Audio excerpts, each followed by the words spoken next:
Okay, so I know everybody is gushing over absolute killer Croc, and for good reason. That guy is insane what he's turned into. And believe me, we'll get to him a little later. But Bruce Wayne here, absolute Bruce Wayne, it just shows a different side to him, just his tenacity and absolute grit in almost horror he has to survive and get through to even make it out alive. Because this is picking up right after the back of the last issue where he was brutally and humiliated by absolute Bane. Like the battle was just completely one-sided.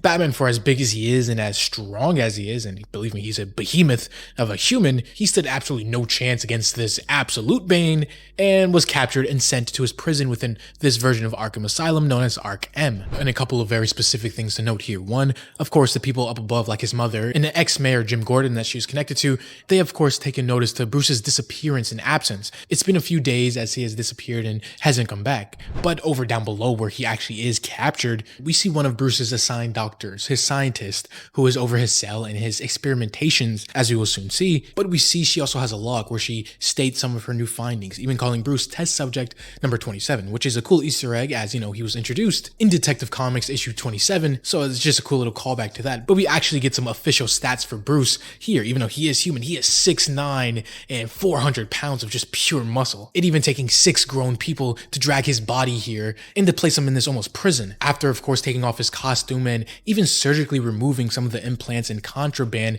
hidden within his very body. And supposedly he is under heavy sedation. He is supposed to be out for the next 48 hours, 2 days, or at least he is supposed to be, as Justin Bruce is up and at it. Completely butt naked, nothing but the skin on his back, but he has to find a way out of here. He has to get back. He's not hopeless. He hasn't given up hope. No, he's the Batman, for crying out loud. So we see he is resourceful and is able to pick the lock, escaping his cell, marking the very first attempt. Unfortunately for Bruce, or Batman here, his captors aren't as stupid as it may seem. They know Bruce is trying to escape. They are not underestimating him, as even as he walks out trying to escape, you know, the doctor is watching from whatever cameras and keeping a log as Bruce just tries to navigate this entire underground city almost, as Bruce slowly makes his way in, stumbling upon another area, another test subject, level 246, otherwise known as the clay biome, as he's just greeted to this utter disgusting horror. Faces, just body parts, arms molded together, in which we can only assume this is like this version of Clayface or absolute Clayface. And as you know, everything in his universe is just dialed up to 15 out of 10. And even as this abomination goes out to grab Bruce,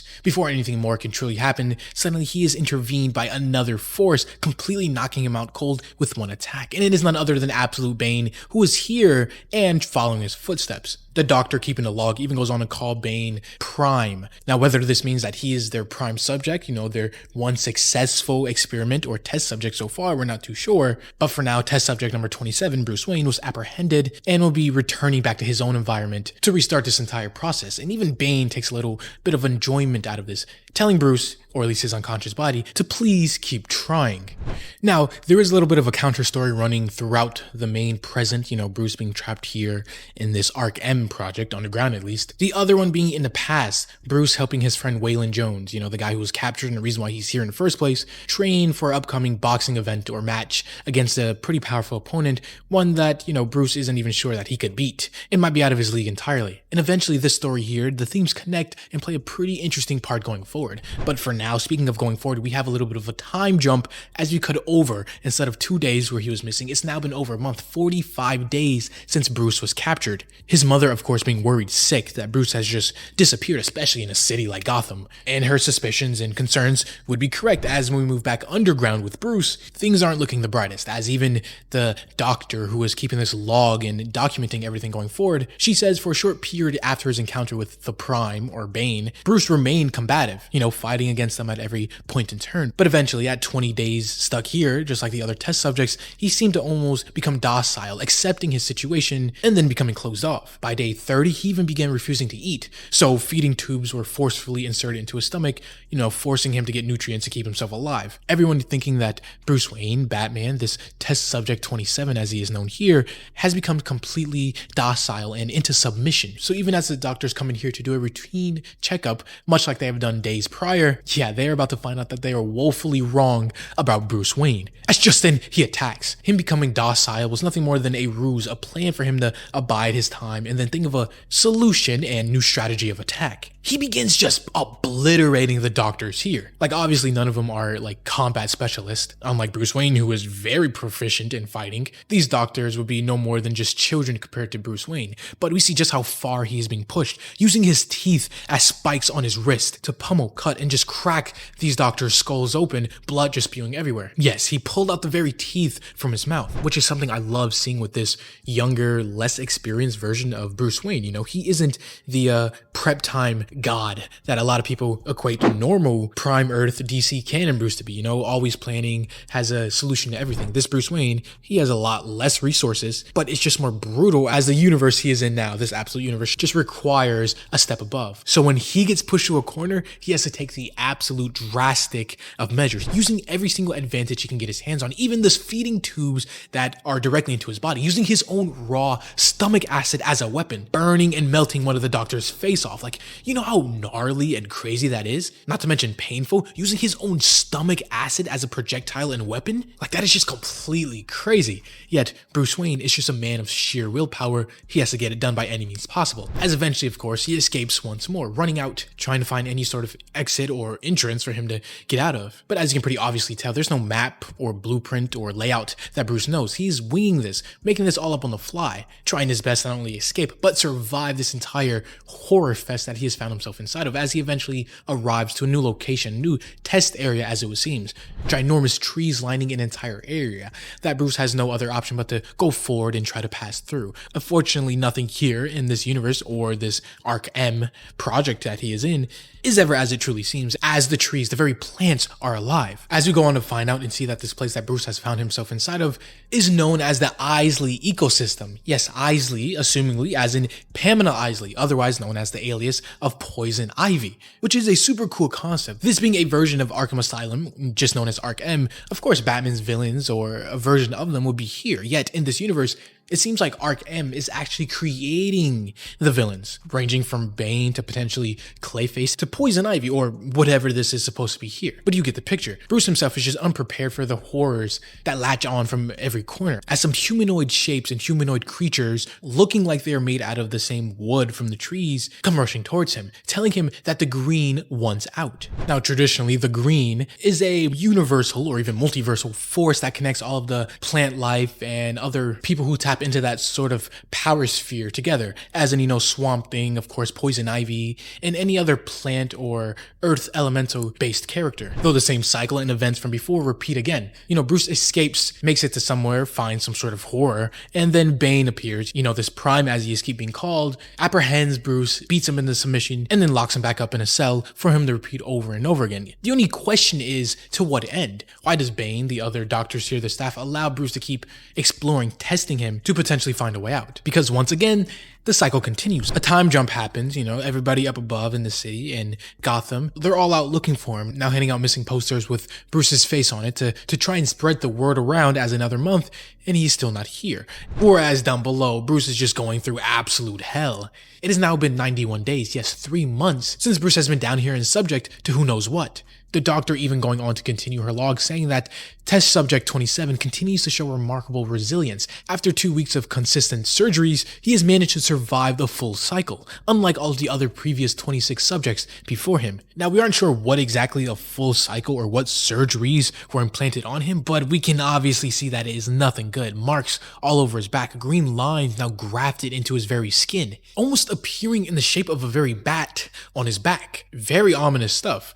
Maybe even seeing if they can now mutate Bruce Wayne into, you know, from just a man in a bat costume to maybe even a man bat himself. But all of that is speculation at this point, as it's really not clear or abundantly stated. Regardless, we see that the staff here, and Bane included, are almost encouraging these tests, now leaving his suit and all of his gadgets and gear inside of the cell for Bruce to, you know, maybe even don it, go back to being Bruce Wayne to try and escape one more time, or just, you know, fully give up and surrender and accept his fate. Bruce in his head, even seeing his gear, his Batman costume, and almost personifying it as a voice inside of his head, as he goes on to almost have a conflicting argument. One as Batman, the Vigilante, the almost larger-than-life symbol, and secondly as Bruce Wayne, the man, the normal ordinary human stuck here, saying it's over, don't you get it, there's no winning. And I kind of really like moments like this where we see Bruce Wayne kind of deranged and almost not fully there mentally, which is like a core part of Batman that is just subtle in the background but is usually there. You know, Batman isn't always 100% fully there or sane. He carries a lot of trauma and a lot of pain,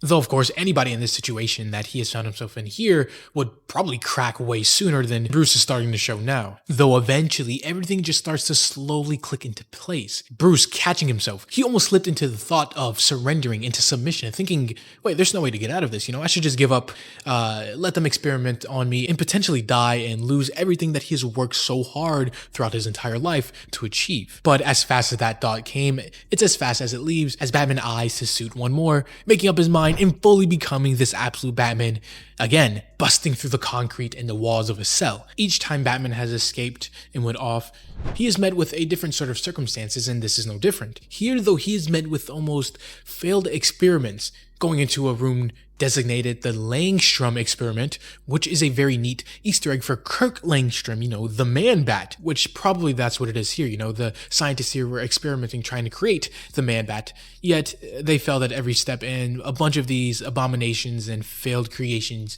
are all that remain so far. The Animos here, the failed mutations, calling out to Bruce to help them. Of course, Batman, there's no way for him to even help these creatures here, so instead the creatures now ask, make it stop. Potentially, if this were to continue, putting Batman in a very interesting position. Is he going to put these creatures out of their misery, or just leave them here to continue living, suffering in whatever miserable state they're currently in? But that is a decision he isn't going to make here, as Justin Bane enters the fold once more, completely side-blinding Batman and dominating him once again, just showing you that this is his third time facing Bane, and each time he has been utterly destroyed and beat down at every turn. Bane is just one step above, one level beyond Batman what he is currently. Bane even going on to say, "We are more alike than you know. I'm trying to save you through the pain I went through. Sure, it'll take more pain now, but in the end, you'll thank me," as he punches Bruce, making him fly like 10 feet back, cracking the glass of another experiment in some mysterious pod. So once again, it seems like the cycle continues. Batman is just so hopelessly outmatched in this entire situation, not just Bane here, who is